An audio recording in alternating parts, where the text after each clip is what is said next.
नमस्कार और स्वागत है आपका अपने YouTube channel study with news में। और जैसा कि आप देख रहे हैं, हम अपने जो दक्षिण भारत के राजवंश है उनके बारे में हमने पढ़ना आरंभ किया था।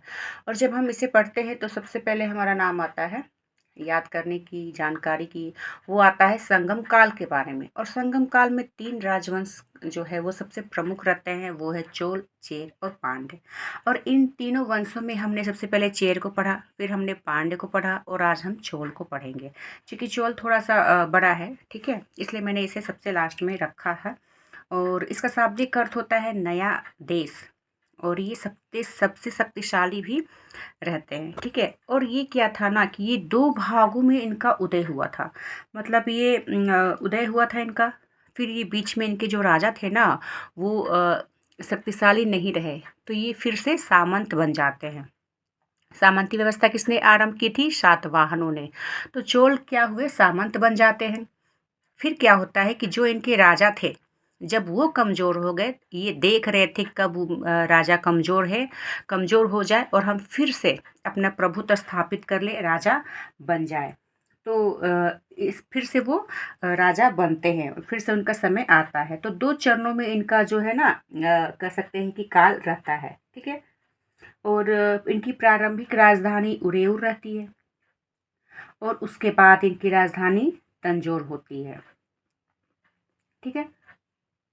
तो देखिए, जो सबसे पहले जब चोलों का उदय हुआ था सबसे पहले, तो इनका कह सकते हैं कि किसने इनका समय काल या फिर लाया था। देखिए 300 काल तक ये इनका गैप रहता है, ठीक है। इन्हें इंतजार करना पड़ता है, ये सामंत बने रहते हैं, ठीक है। 300 साल के बाद ये फिर से राजा बनते हैं, ठीक है। छोटी छोटी बातों को मैंने आपको बता दिया, जब हम किताब में पढ़ेंगे तो फिर से आपको ये जानकारी मिल जाएगी, ठीक है। तो प्रारंभिक चोल की राजधानी उरेऊर रहती है, ठीक है। उसके बाद तंजौर रहती है, ठीक है। प्रारंभिक चोल जो संगम काल में रहते हैं, तो विजयालय जो रहते हैं ना, उन्होंने दोबारा चोल वंश की स्थापना की, ठीक है। तो प्रारंभ में विजयालय ने किया और बाद में राजा राज ने, इतना आपको याद रहेगा। तो चोल वंश के संस्थापक कौन रहते हैं? विजयालय। कौन रहते हैं? विजयालय। तो चलिए हम इसे जान लेते हैं। तो देखिए, सबसे पहले आप इनके चिन्ह को जानिए। तो चोल मैंने आपको पिछले में बताया भी था, इन दोनों की तुलना चलिए सबसे पहले हम कर लेते हैं, ठीक है। तुलना में आपको कन्फ्यूज़न नहीं रहेगा, वैसे मैंने आपको बताया भी है कि चेर, चोल, फिर पांड्य। तो क्षेत्र रहता है चोल का, वो आंध्र प्रदेश रहता है, वेल्लार नदी। देखिए, कृष्णा नदी के दक्षिण भाग में, कृष्णा नदी के नीचे तो ये तीनों ही रहते हैं, ठीक है। मैंने आपको मैप भी बताया था, आप फिर से देख लीजिए। सॉरी, कावेरी नदी जो रहता है, ठीक है। तो कावेरी, हाँ, तो देखिए आप यहाँ चित्र में देख सकते हैं कि कृष्णा नदी के दक्षिण में, कृष्णा नदी के नीचे चोल, चेर, पांड्य ये तीनों ही रहते हैं, ठीक है। इतना आपको याद रहेगा, ठीक है, ठीक है। अब देखिए, शाब्दिक अर्थ होता है चोल का नया देश। प्रशासनिक राजधानी रहती है उरेयूर और समुद्री राजधानी रहती है इसका कावेरी पट्टनम, पुहार, ठीक है। प्रथम शासक इसका रहता है उर्वा पहेर, ठीक है। प्रथम उल्लेख मिलता है अष्टाध्यायी से और इसका उपनाम होता है सर्वाधिक शक्तिशाली राज्य। क्योंकि अब जब आगे पढ़ेंगे ना, तो चोल, चेर और पांड्य इन तीनों में सबसे ज़्यादा क्षेत्र का विकास, सबसे ज़्यादा शक्तिशाली है ना, ये चोल रहते हैं। ये श्रीलंका तक इन्होंने राज्य की स्थापना की थी। वहाँ से 10,000 दासों को लाकर चोल क्या किया था, इन्होंने बांध का निर्माण करवाया था चोलों ने। हम इसे आगे पढ़ेंगे। शाब्दिक अर्थ मैंने आपको बता दिया, नया देश। अब इनका चिन्ह क्या होता है, चिन्ह को भी हम जान लेते हैं कि इनके चिन्ह क्या रहता है। तो देखिए, चेर का चिन्ह रहता है धनुष, पांड्य का मछली, ठीक है, और चोल का रहता है बाघ, ठीक है। अब हम इसको डिटेल्स में जानेंगे। कहानी पहले जान लेते हैं, फिर हम किताबी भाषा में भी पढ़ेंगे, ठीक है। तो इनकी ज़मीन जो थी ना वो काफ़ी उपजाऊ रहती है, काफ़ी उपजाऊ। कहाँ पर थी? कावेरी नदी के पास। कृष्णा नदी के किनारे तीनों थे। देखिए आप कंफ्यूज ना होना। कृष्णा नदी के किनारे तो चोल, चेर और पांड ये तीनों ही रहते हैं, ठीक है।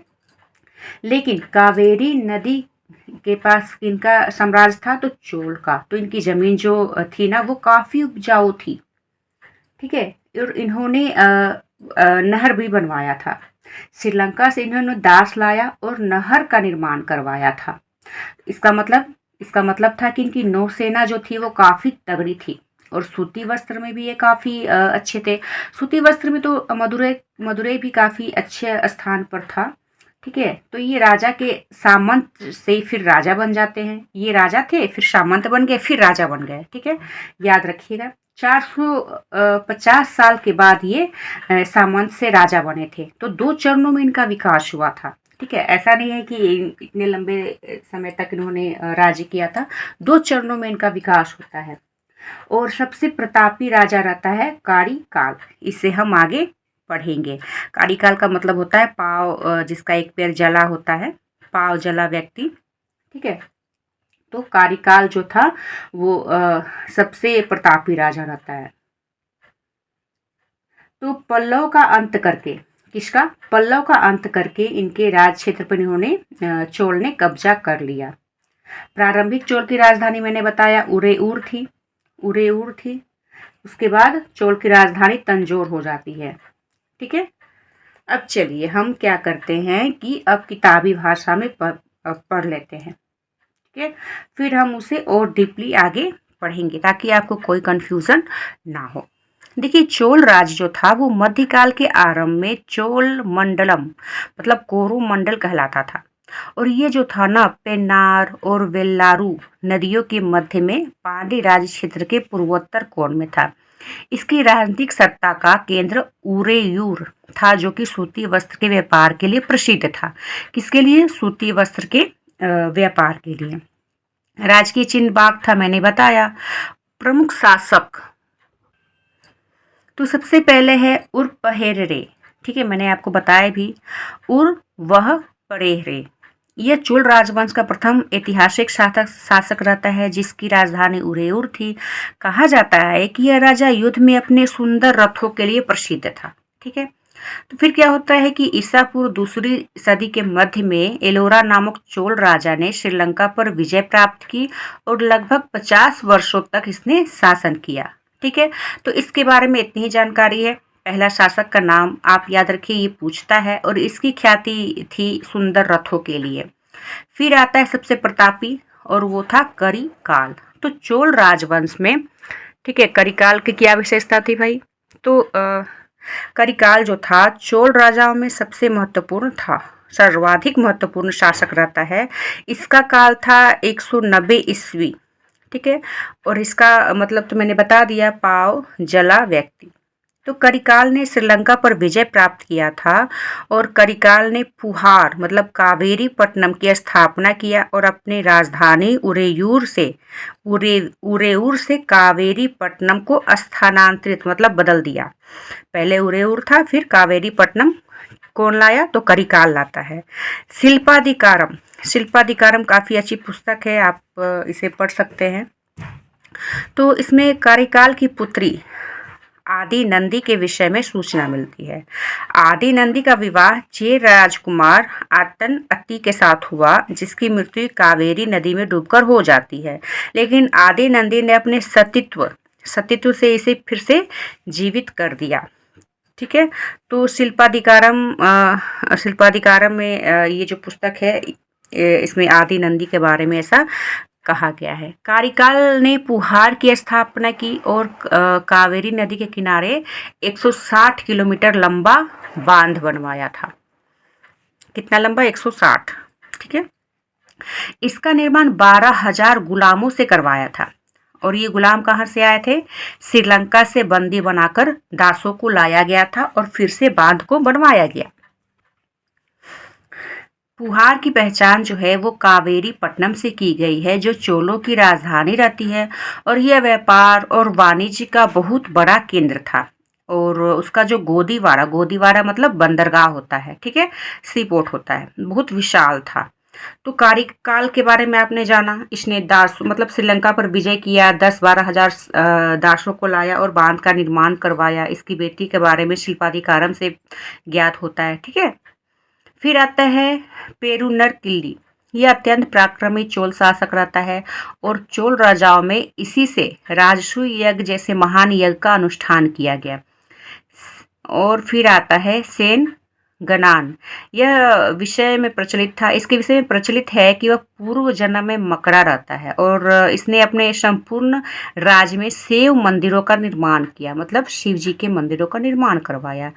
और कलिवली नामक पुस्तक के अनुसार इसने इस युद्ध में चेर राजा कनिकलाल को पराजित कर बंदी बना लिया, परंतु चेर राजा के मित्र पोपज्ञे ने चोल विजेता को प्रशंसा करके चेर राजा को मुक्त करा दिया। चोलों की विभव का जो मुख्य स्रोत रहता है वो रहता है सूती कपड़े का व्यापार। इसके पास कुशल सेना भी रहती है। तो देखिए, अगर मैं आपको अपने भाषा में बताऊं तो ये चोल राजवंश ये संगम काल का है, ठीक है। जैसे कि मैंने बताया कि इनका जो तो देखिए, आपको कहीं पर भी इतनी डिटेल्स में जानकारी नहीं मिलेगी। जब भी आप चोल को पढ़ेंगे ना तो सब एक ही साथ आपको मिल जाएगा, लेकिन आपको समझ में नहीं आएगा, आपको याद करने में भी दिक्कत होगी कि ये चोल जो है वो इतने सालों तक इन्होंने कैसे राज किया, फिर एक के बाद एक कैसे आते हैं। तो मैं आपको यहाँ पर फिर से क्लियर कर दूँ कि 300 काल तक, 300 साल, 450 साल तक इनका गैप रहता है। ये राजा से सामंत बनते हैं, फिर ये सामंत से राजा बन जाते हैं, ठीक है। जो प्रारंभिक चोल थे उनकी राजधानी उरेउर रहती है। जो सेकेंड आते हैं चोल, ठीक है, फिर से जो राजा बनते हैं, आप समझ रहे हैं, तो उनकी राजधानी तंजौर रहती है, ठीक है। इनकी नौसेना काफ़ी अच्छी रहती है, प्रतापी राजा रहते हैं। तो जब आप सेकेंड चोल को पढ़ेंगे ना, ठीक है, तब आप उसमें राजराज को पढ़ेंगे, राजेंद्र प्रथम को पढ़ेंगे। तब इसी के बारे में ज़्यादा चोल चोल का जब भी नाम आता है तो राजेंद्र प्रथम का नाम आता है। तो ये सेकेंड वाले रहते हैं, ठीक है, जो सामंत से फिर से राजा बनते हैं। तो इसे हम अपने सेकेंड वीडियो में मैं आपको डिटेल्स में बताऊंगी। वैसे इस राजराज के बारे में इन्होंने काफ़ी अस्थाई शासक इनका काफ़ी अच्छा था राजराज का। राजेंद्र प्रथम का जो कह सकते हैं कि इनकी सेना काफ़ी अच्छी थी, ठीक है। तो इसके बारे में हम आपको डिटेल्स में नेक्स्ट वीडियो में पढ़ाएंगे। तो इतने आप समझ गए कि 2 चरणों में इनका विकास होता है, ठीक है। तो तब तक आप रिपीट करते रहें, रिवाइज करते रहें, ताकि आपको कन्फ्यूज़न ना हो, क्योंकि जब भी आप साउथ इंडिया के जो शासक रहते हैं, राजा रहते हैं,